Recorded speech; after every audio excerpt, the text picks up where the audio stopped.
ఎంతోమంది విదేశీ మేధావులు కానీ సైంటిస్టులు కానీ ఓపెన్హైమర్ లాంటి సైంటిస్టులు కానీ ఈవెన్ బారక్ ఒబామా లాంటి పొలిటీషియన్స్ వీళ్ళందరూ గీత పఠనం చేసిన వాళ్ళే.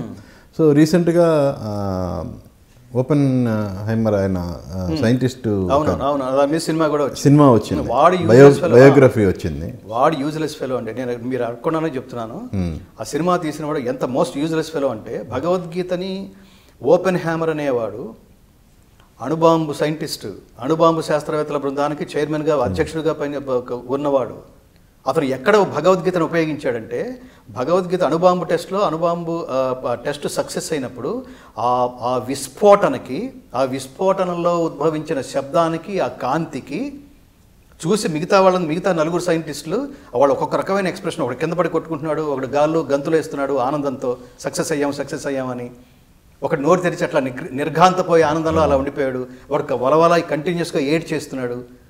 కానీ ఓపెన్ హ్యామర్ మాత్రం అతను ఒక ఎక్స్ప్రెషన్ చెప్పాడు, అదేంటంటే దివి సూర్య సహస్రస్య భవేద్యుగపదుద్ధిత యది భా సదృశీ సాస్యాత్ భాసస్తస్య మహాత్మనః అన్నాడు.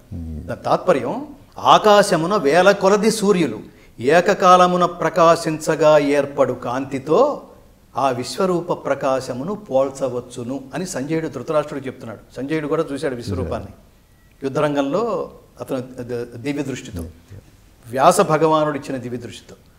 దాన్ని గుర్తు చేసుకుంటూ ఇప్పుడు మనం చూస్తున్న అద్భుతమైన ఈ దృశ్యం తాలూకు భావం నాకు ప్రపంచ వాంగ్మయంలో ఒక్క హిందూ స్క్రిప్చర్లోనే భగవద్గీతలో 11వ అధ్యాయంలో 12వ శ్లోకంలో నాకు కనిపిస్తోంది అని తన మిత్రులతో పంచుకున్నాడు.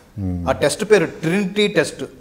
ట్రినిటీ అంటే త్రిమూర్త్యాత్మకం. ఆ టెస్ట్ పేరు పెట్టింది కూడా అతనే, ఓపెన్ హ్యామర్. దాన్ని ఓపెన్ హ్యామర్ సినిమాలో ఒక సెక్స్ సీన్లో పెట్టాడు వాడు. దాని ప్రస్తావన భగవద్గీత ప్రస్తావన. దానికి రోగం ఏమిటంటే, జబ్బు ఏమిటంటే మిగతా మతాలకు జబ్బు ఉంటుంది. మనదేమో ధర్మం అంటే సార్వజనీనమైందని అర్థం, మతం అంటే ఒక వర్గానికి చెందిన అభిప్రాయం అని మాత్రమే అర్థం. దీన్ని నేను రిఫరెన్స్ లేకుండా మాట్లాడట్లేదు మిత్రమా. ఎందుకంటే అట్లా అంటే ఆ కోణంతో చూసే వాళ్ళ దృష్టిని నేను దూషిస్తున్నాను తప్ప నాకు ఎప్పుడు వ్యక్తిగతమైన ద్వేషం ఉండదు. నమే ద్వేషోస్తి నా ప్రియ, నాది కృష్ణ సిద్ధాంతం. అంటే ఒకటి పట్ల ద్వేషం అంటే వ్యక్తిగతంగా వాడు మన క్యాస్ట్ కాదు, వాడు మన ఇది కాదు, వాడు మన ప్రాంతం కాదు, వాడు మన పార్టీ కాదు, ఇవి మాలాంటి వాళ్ళకు ఉండవు. మేము ప్రభుత్వాలని విష్ చేసినా కూడా పార్టీల తరఫు నుంచి మేము ఓట్లు వేయటం ఉండదు. మేము ఏమనుకుంటామంటే ఏ మహాత్ముడు ఆ చైర్లో కూర్చుంటే లోకానికి ప్రయోజనం జరుగుతుందో వాడిని అక్కడ కూర్చోపెట్టి పరమాత్మ అని మేము మొక్కుకుంటుంటాం. సో నేను ఈ మతం అని పేర్కొంటున్న వాడిని వాడు క్రిస్టియన్ కావడం వల్ల భగవద్గీతని అవమానపరచడం కోసం పెట్టకూడని సీన్లో పెట్టాడు మిత్రమా. ఓపెన్ హ్యామర్ సినిమా రిలీజ్ అయినప్పుడు నేను అమెరికాలో ఉన్నా. నేను పత్రికాముఖంగా కూడా ఖండించాను. నేను మన ఫేస్బుక్, మన సోషల్ మీడియా రూపంలో కూడా నేను అక్కడ మాట్లాడుతున్నప్పుడు కూడా వేదిక మీద కూడా ఖండించాను.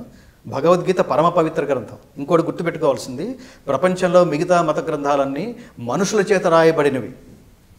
బైబిల్ మనుషులు రాశారు, దైవం రాయలేదు. దైవం కుమారుడని చెప్పుకున్న వాళ్ళ తదనంతరం తర్వాత తరం వాళ్ళ శిష్యుల చేత రచించబడింది 200 సంవత్సరాల తర్వాత. అలాగే ఇక్కడ ఖురాన్ మనుషులు రాసిందే. ఆయన ఏమని చెప్పుకున్నాడు, నేను దేవుడు దూతని ప్రవక్తని అని చెప్పుకున్నాడు. ఆయన అలా చెప్పుకున్న మహమ్మద్ ప్రవక్త వెళ్ళిపోయిన 300 సంవత్సరాల తర్వాత ఆయన శిష్యులనే ఆయన ఐడియాలజీ తీసుకుని ఆయన శిష్యులనే వాళ్ళ చేత రచించబడింది. కానీ భగవద్గీత తను పరమాత్మగా ప్రకటించుకున్న వాడి చేత రచించబడింది. కాబట్టి ఈ ప్రపంచంలో దైవ గ్రంథం అని పిలవబడిన ఏకైక గ్రంథం భగవద్గీత. ఇది గుర్తుపెట్టుకోవాలి. అందుక ప్రతిదీ పవిత్ర గ్రంథమే. ప్రతివాడు జీవన విధానమే మాట్లాడతారు. మాది జీవన విధానం అని. మనం ఏమైనా మాట్లాడాలంటే ఉత్తమ జీవన విధానం భగవద్గీత.